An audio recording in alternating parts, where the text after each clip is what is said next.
Hi everyone, today is Saturday, September 12th, 2015. Wow, what a very hot and humid morning, Saturday morning.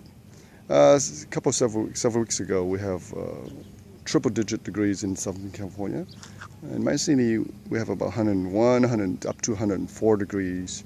So it's really hot during this couple of weeks. And a lot of my plants are really suffering from the ravaged heat. Today, I want to come out and make another video for you guys on my passion fruit. I have a lot of comments and not just on the video, but people come to my house and asking me about the passion fruit and how do I grow them and blah blah blah. But today I want to make a video on some of the topic that I want to talk about. But before I do that, I want to show you guys some of the fruit that I picked. So I come out here today and pick some of the remaining fruits. So far, I estimated we probably picked over 500 fruit so far this season, and this is only the second season, growing season from this plant. So the plant is doing extremely well. I could even ask for more. Sorry about the noise. I'm in my front yard, so I hope you guys don't get too annoyed by this, by the noise. Okay. Now, some of the fruit, when it's ripened, when it's ready, it will drop onto the ground, and that's easy enough. I just come out here and pick them up. But sometimes some of the fruit get trapped into the between some of the vine, because the vine, like I say, it grows really dense. And this is one single plant, but it grows extremely dense, and you can see here. So what I do is come out here and look for them, and here's one good example. See, it gets stuck somewhere in between.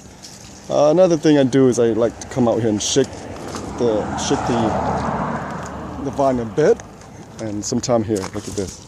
You can actually find fruit everywhere. When there's a little gust wind picks up, and when the vine gets shaken a little bit, then some of the fruit will drop on the ground, and me and my kids come out here and we go hunting, like egg hunting. But there's also another practical reason why I shake the vine. If you look real closely, let me zoom in here. There's a lot of leaves, dead leaves, like this. Okay. Now again, same thing. The leaves and the fruit, same thing. When there's a little gust of wind comes in, then some of the leaves will fall onto the ground. But unfortunately, the plant grows so well, so dense, that some of the dead leaves actually get trapped in between. Look at that. A lot of them. See that? And sometimes I'll pick them out. Now during the summer month, the heat is not a big deal. The leaves get dried up, blah blah blah, like this. So no big deal. But during the winter, it could pose a problem if the leaves remain inside the vine. Imagine all these dead leaves and all this, brown leaves stay inside the vine in between here. And when the rain comes, if the rain comes, all those dead leaves will become somewhat wet and moist, and even to the point where it creates a problem for the plant. In terms of aerations and in terms of moisture, and when it rots, it can cause problem for the plant itself, right? So it's common sense. It's very simple. Look at this. Normally, I allow it to just drop to the ground, and the leaves will eventually decompose, and it will make compost for the plants along the fence line.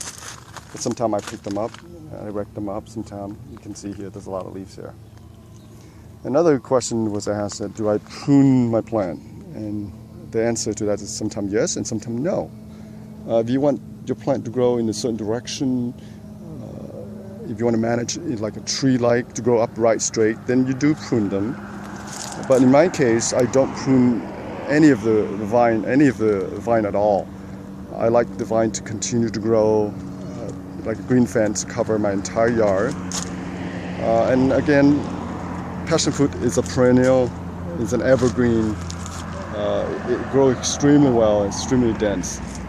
But they also produce a lot of It also shed a lot of brown leaves, just like any other perennial trees or vine. That's the way the plant rejuvenates itself. It has to let go some of the old leaves. That's just the way nature is intended to be. So it doesn't shed all the leaves at once like some other, some other tree, peach tree, other stuff like that. It stay evergreen. That's why I created this green fence, so it can cover my yard year round. Grapevine, as you know, grapes do shed all its leaves in the winter and they come back next spring. But dragon fruit, since it's come from South America, passion fruit, excuse me, come from South America, it's a tropical and subtropical kind of vine, so it'll stay evergreen. But again, to emphasize my point, it does shed a lot of leaves, but it's not a problem. The leaves are just falling to the ground, and you can rake them up or you can allow it to compost. So here again, shake them up like this, and look at all the leaves are falling to the ground. And sometimes I just go and pick them out. It's not that much work, but it's really an important thing to do. So those are two practical reasons why I shake I shake my vine. Okay. Now the vine continue to grow. This is one single vine. People keep asking me that. And finally, it get to this corner here, to the left corner, left side of my yard. Here's my loquat tree in the corner, and this is the cherimoya tree. And here's another cherimoya tree.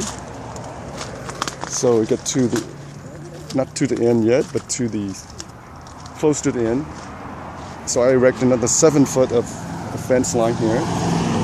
And it's already past, look at that, it already passed the fence line. So eventually I'll have to erect another section here. So far this is my neighbor garage.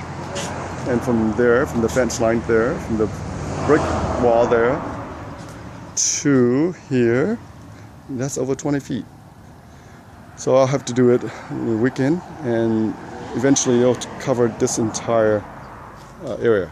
Now once I get to the wall, what am I gonna do? That's the big question. Should I allow it to continue going into the backyard, or should I prune it off, or should I allow it to come back this way? I don't think I can allow it to reverse itself. It's kind of difficult because, like I say, the plant is growing so dense that I don't want it to overlap too much over itself. So that's something I have to think about when it reached the end of the wall there, and that's over 100 feet already, entire yard. Okay, so that's just the thought for today. Also, another thing. I'm sorry, it's really noisy. I was trying to block out the sound with my hand, but unfortunately I blocked out the camera. That's homemade video for you. Another thing is that passion fruit produce all year round during the warm season. Not in the winter, but they do produce very well. I already picked, like I said, over 500 fruit. But the plant continue to put out flowers. Look at this. There are a tremendous amount of flowers here. And wherever you see. Now, you don't see the flower open yet because we don't have much sun today. But eventually, in the afternoon, when the sun comes up, they will open. As you know, passion fruit flowers are extremely beautiful and unique.